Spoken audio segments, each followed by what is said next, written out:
Yo bro, nataka leo nikwambie kitu kimoja mwanangu. This is life bro. Haya ni maisha mzee. Unajua katika maisha ukiamua kupambana na ukiamua kufanya kitu chako, make sure uangalie msenge yoyote anakwambiaje.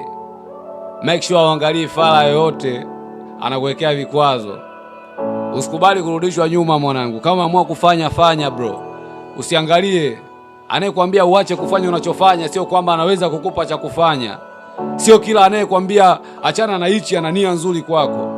Wengine masnichi mafala tu wanaona kama unaondoka hivi, wanaona kukatisha tamaa. Don't give up. Keep going.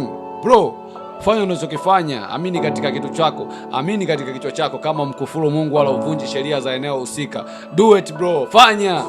Usiache kufanya, achana na masnichi, achana na mafala mzee. This is life bro. Haya maisha hakuna mtu atakuletea hela kwako. Haya maisha hakuna mtu atakuletea sijui vitu fulani kwako mzee. Hakuna, usipojipambania hakuna atakaye kupambania. Bro, I'm telling you my brother, I'm telling you my sister. Fanya unachofanya, imradi maisha yako yaende. Hakuna fala yoyote anayekupa ushauri wa kuacha unachofanya ambaye anaweza akakupa chochote wewe. Zaidi watakwambia tu acha hichi, tafuta cha kufanya. Hawakwambii ufanye nini. Hakuna kitu ambacho kinawezekana kama hicho. So, unapoona wanakuambia hivyo, jua wanaona unachokifanya.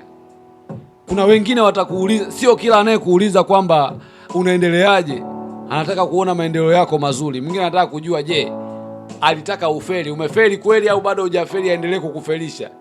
So make sure unakaa na hii kwenye kichwa. Hakikisha unapambana. Usimwamini kila mtu anayekushauri. Usichukue kila ushauri mwingine wa kifala mzee.